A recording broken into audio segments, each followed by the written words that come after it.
அடிக்கடி பட்டுதா? அண்ணே என்னாச்சு? ஒன்றும் இல்லை, ஆடு குறுக்க வந்தது, கீழே விழுந்துட்டாரு. ரொம்ப தேங்க்ஸுங்க. இதுக்கு எதுக்குங்க நன்றி எல்லாம்? ஆமா, நீங்க என்ன வெளியூரா? இது வரைக்கும் உங்களை பார்த்ததே இல்லையே. கும்பகோணம் அன்பு ஹாஸ்பிட்டல்ல டாக்டரா இருக்கேன். பேரு குமரேசன். அப்படிங்களா? என்ன தம்பி, மெதுவா வரக்கூடாது, இவ்வளவு வேகமா வரும். ஆடு குறுக்க வந்துருச்சுங்க. என்னப்பா நீ? இல்ல தம்பி பார்த்து தான் வந்தாப்ல, ஆடு குறுக்க வந்துருச்சுங்க. பரவாயில்ல பரவாயில்ல, வழியெல்லாம் ஒன்றும் இல்லை. கிளம்பலாமா சார்? என்னாச்சு டாக்டர்? என்னாச்சுப்பா?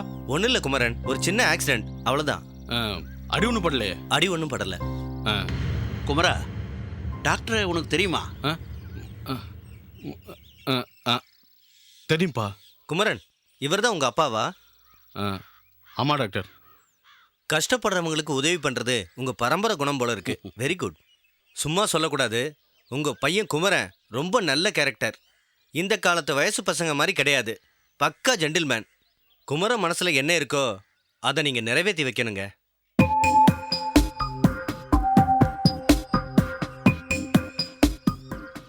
சரி சார், நான் கிளம்புறேன்.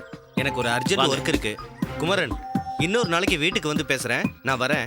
வரேன் சார். பார்த்து கூட்டிட்டு போப்பா. சரிங்க.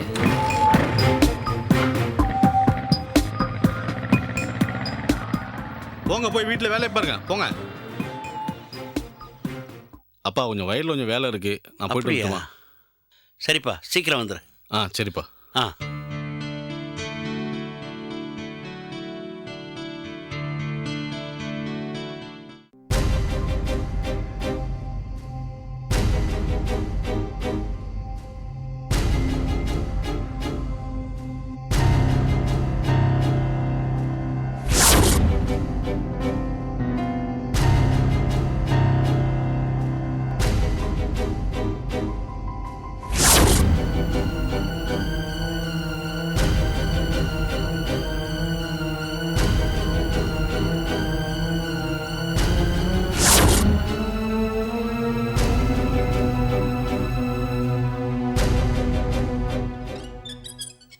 லோகத்தில் யாரையும் நம்ப முடியறதில்ல. கெட்டு போயிட்டா. யார் நல்லவா யார் கெட்டவான்னு ஒன்றுமே தெரியல. நேரில் வந்து நெஞ்சில் ஊத்துறவளை மன்னிச்சுடலாம், ஆனால் பின்னால் வந்து முதுகில் ஊத்துறா பாரு, அவளை மன்னிக்கவும் முடியாது, மறக்கவும் முடியாது. ரொம்ப வருஷம் பழகனாலே துரோகம் பண்ணா நான் மட்டும் இல்லை, தெய்வம் கூட மன்னிக்காத அவளை. என்னென்ன சொல்றே? நேத்திக்கு சடகோபம் கும்பகோணத்துக்கு போனான்.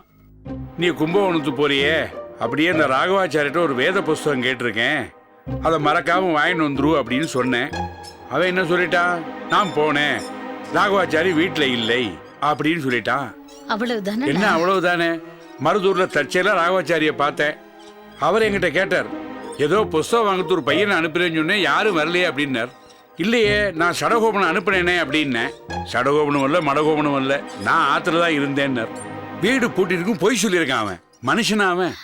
விடுங்க, நான் என்னமோ ஏதோன்னு பயந்துட்டேன். இந்த பாரு, சடகோபன் ஆத்துக்குள்ளேயே சேர்க்காத. சடகோபனை விடுங்கண்ணா. மருதூருக்கு போயிருந்தேளே, அங்க கோசாலையில எல்லாம் நல்லபடியா நடந்ததாண்ணா? ரொம்ப பிரமாதமா நடந்தது. எத்தனை மாடுகள், மாடுகள்லாம் ரொம்ப சந்தோஷமா இருந்தது. அதை பார்த்தது எனக்கு சந்தோஷம். சுருக்கமாக சொல்லப்போனால், அந்த காலத்தில் கிருஷ்ண பரமாத்மா ஆணைகளை காப்பாத்தினார். இப்போ தியாகராஜன் காப்பாத்தின்னு இருக்கார். அவ ஆத்துக்கு நீங்க போயிருந்தேளா? பின்ன போகாம தியாகராஜன் விடுவாரா? போயிருந்தேன், அம்மாவை பார்த்தேன். அம்மாவை நான் பார்த்ததுல அவங்களுக்கு ரொம்ப சந்தோஷம். வீட்டை சுத்தி பார்த்தேளா? சுத்தி பார்த்தேனே. பழைய வீடு நன்னா இருக்கு. அங்க வேற ஒன்றும் விசேஷமா தெரியலையே. விசேஷமாவா?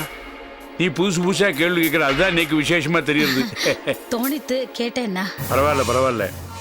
மருதூருக்கு ரோடு போடுறா போல் இருக்கு. ரோடெல்லாம் அங்கங்க வெட்டி போட்டிருக்கா. வண்டி குலுங்கி குலுங்கி குலுங்கி தான் போச்சு. எனக்கு உடம்பெல்லாம் ரொம்ப அசதியா இருக்கு. நான் போய் கொஞ்சம் ஓய்வு எடுத்துக்கிறேன். என்ன நாராயணா நாராயணா. ரோடு போடுற வரைக்கும் அப்படித்தான்.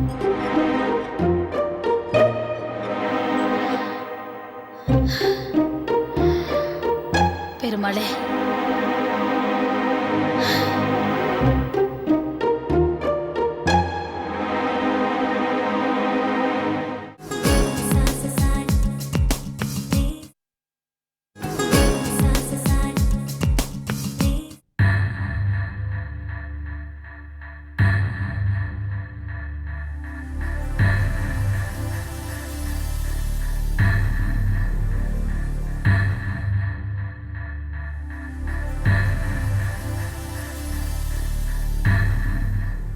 அத்தை தட்டெடுத்து வைங்க, சாப்பிட்டுட்டு உடனே வயலுக்கு போனோம்.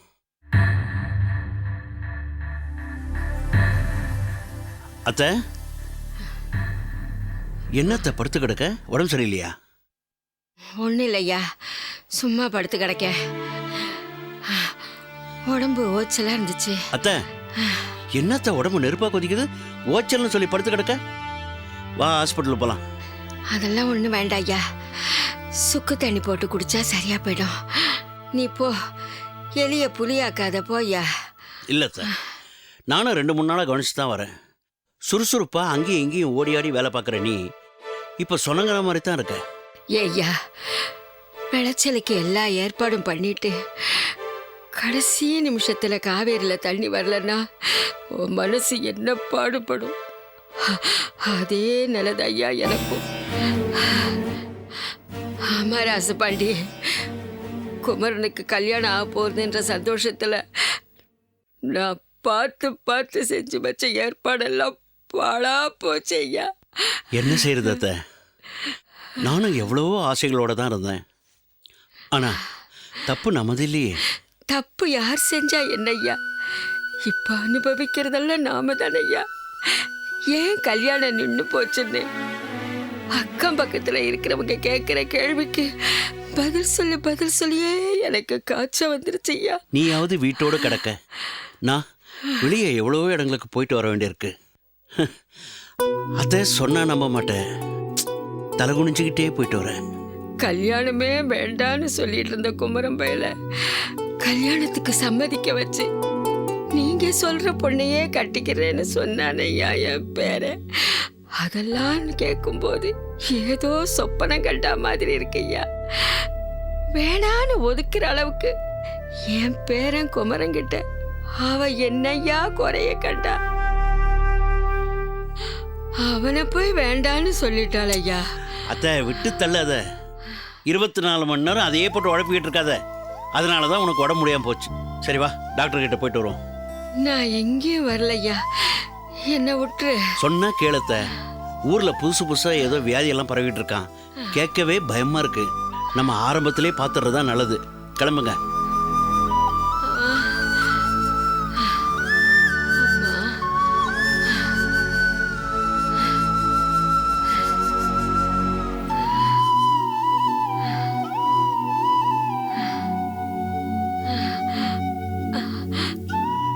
பார்த்து மெதுவா.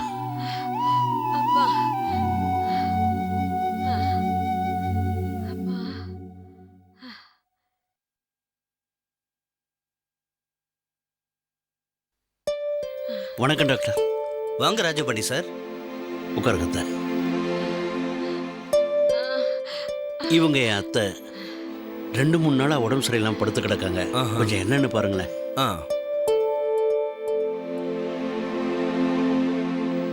நல்லா மூச்சை இழுத்து விடுங்கம்மா.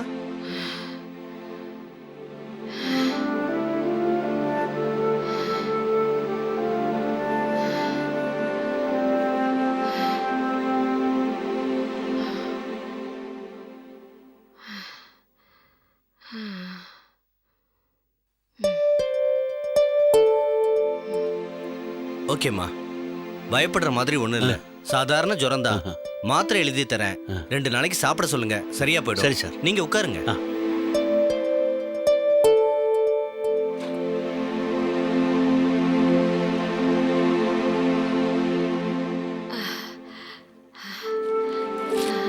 இந்த டேப்லெட்ஸ் எல்லாம் வாங்கி கொடுங்க, சரியா போயிடும். டாக்டர் வேற எதுவும் பயப்படுற மாதிரி ஒன்றும் இல்லையே? இருக்கே. வயசான காலத்துல தள்ளாம வர்றதும் வியாதி வர்றதும் சகஜம்தான். ஆனா அதுக்கு மேல இவங்க மனசுல ஏதோ தீராத குறை ஒண்ணு இருக்கு. அந்த குறை நீங்கிடுச்சுன்னா இவங்களை எந்த வியாதியும் அண்டாது. தீராத குறையா? அப்படி என்னத்த எனக்கு தெரியாத தீராத குறை? எனக்கு என்னய்யா குறை? என் பேரனுக்கு ஒரு கல்யாணம் ஆகலையே, அதான் குறை. பேரனா? அது யார் சார், உங்க பையனா? ஆமா டாக்டர், உங்களுக்கு தான் தெரியுமே. அன்னைக்கு ஆக்சிடென்ட் ஆனப்போ கூட பாத்தீங்களே. ஆமா, அவருக்கு இன்னும் கல்யாணம் ஆகலையா? இல்ல டாக்டர், போன மாசம்தான் ஒரு பொண்ணை பார்த்து நிச்சயதார்த்தம் வரைக்கும் போனோம். ஆனா அது நின்று போச்சு. அப்போ அந்த பொண்ணு போனாவை அவர் கல்யாணம் பண்ணிக்கலையா? புவனாவா? புவனாவா? எந்த புவனாவை சொல்றீங்க டாக்டர்? என்ன சார், உங்களுக்கு எதுவும் தெரியாதா? புவனா உங்க ஊர் பொண்ணு தானே சார்? ஒரு நாள் தூக்க மாத்திரை அளவுக்கு அதிகமா சாப்பிட்டு மயங்கி விழுந்தப்ப உங்க பையன் குமரன் தான் அந்த பொண்ணை தூக்கிட்டு வந்து ஹாஸ்பிட்டல்ல அட்மிட் பண்ணாரு. மயக்கம் தெளிஞ்சு எழுந்த உடனே உங்க பையனை தான் கல்யாணம் பண்ணிப்பேன்னு அந்த புவனா பொண்ணு சொன்னான். இல்லைன்னா தற்கொலை பண்ணிப்பேன்னு சொன்னான். உங்க பையன் குமரனும் அந்த பொண்ணையே கல்யாணம் பண்ணிக்கிறதா சொன்னாரே. உங்க பையன் உங்ககிட்ட எதுவும் சொல்லலையே சார்?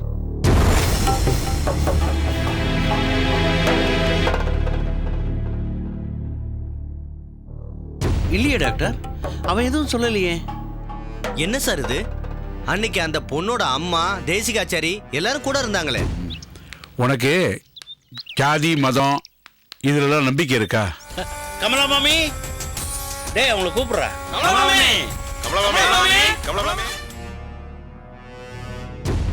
அவங்க கூடவா உங்ககிட்ட சொல்லல?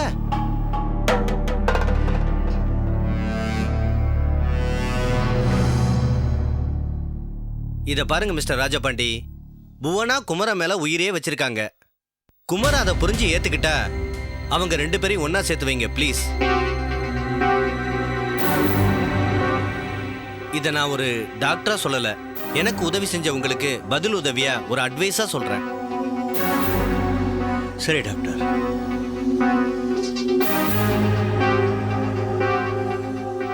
அப்ப நான் வரேன் டாக்டர். போயிட்டு வாங்க. பங்கத்த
ராஜபாண்டி,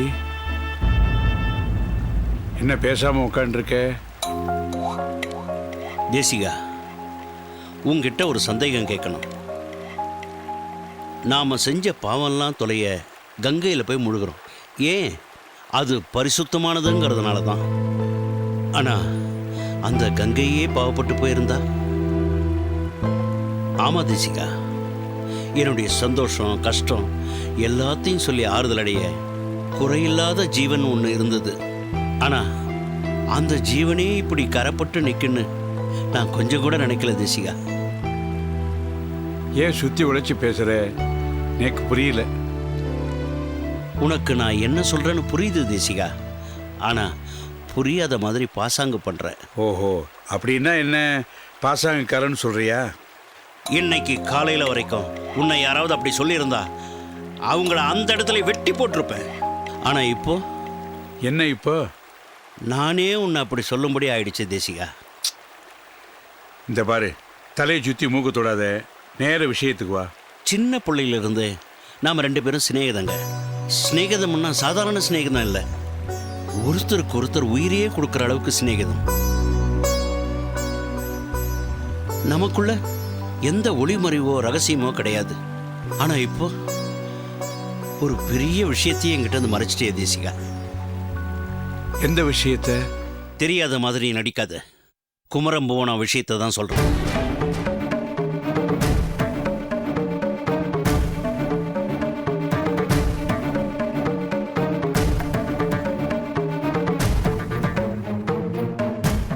பனித்துளியா நீ சமுதிரமா கலையா காவிரி கலை நிதியா பூம்பாவை ராதை கொஞ்சம் பெண் பாவை சீதை கொஞ்சம் ஒன்றாகி நீர் வந்த திருப்பாவை